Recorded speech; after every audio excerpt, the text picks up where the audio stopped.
Hello everyone. आज हम पढ़ेंगे रीतिकाल के प्रमुख कवि और रचनाएं। इससे पहले हम रीतिकाल की प्रमुख प्रवृत्तियां और विशेषताएं देख चुके हैं। इसके साथ ही हम महाकवि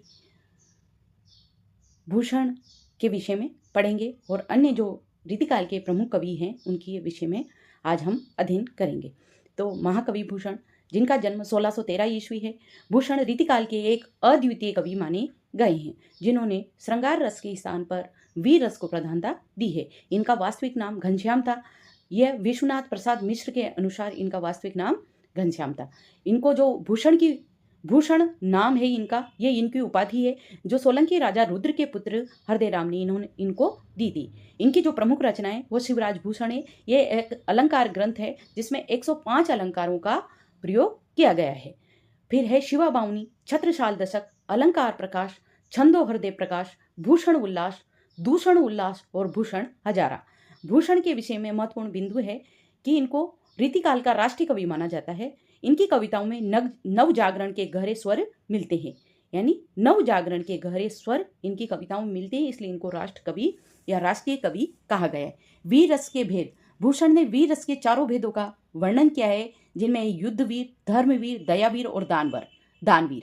आलोचकों का मत है, जो आचार्य शुक्ल हैं, उन्होंने भूषण की कविता में संपूर्ण राष्ट्र की वाणी की गूंज रही है। उनकी वीर प्रशस्तियां केवल खुशामद नहीं है, बल्कि संपूर्ण राष्ट्र के हृदय की संपत्ति है। डॉक्टर नगेंद्र ने रीतिकाल में भूषण की कविता ऊर्जा की एक विशेष किरण है। भूषण ने जननायकों शिवाजी और छत्रसाल की प्रशंसा की है। शुक्ल जी के अनुसार भूषण ने भूषण को वीर रस का सर्वश्रेष्ठ कवि माना है। इनकी प्रमुख काव्य पंक्तियां हैं, ऊंचे घोर मंदिर के अंदर रहन वारी, ऊंचे घोर मंदिर के अंदर रहती है। अर्थात जो रानियां पहले ऊंचे ऊंचे महलों में रहती थी, वो अब शिवाजी के डर से जो ऊंची गुफाओं में रहने को मजबूर है। यहाँ मंदिर शब्द के दो अर्थ हैं, महल और गुफा।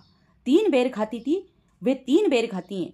अर्थात जो रानियां दिन में 3 बार भोजन करती थी, वो अब 3 बेर खा कर ही अपना गुजारा कर रही है। इंद्र जी भी जंब पर, बाड़व स्वंभ पर, रावण सदंभ पर, रघुकुल राज। अर्थात जिस प्रकार इंद्र का जंब राक्षस पर, बड़वाग्नि का सागर पर और राम का अहंकारी रावण पर राज है, वैसे ही शिवाजी का मलेच्छों पर राज है। आचार्य देव, जिनका समय माना जाता है 1673 ईस्वी, इनका पूरा नाम देवदत्त द्विवेदी था। ये इटावा के निवासी थे।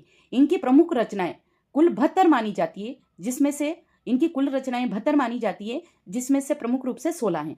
इन्होंने भाव विलास लिखा 1689 में।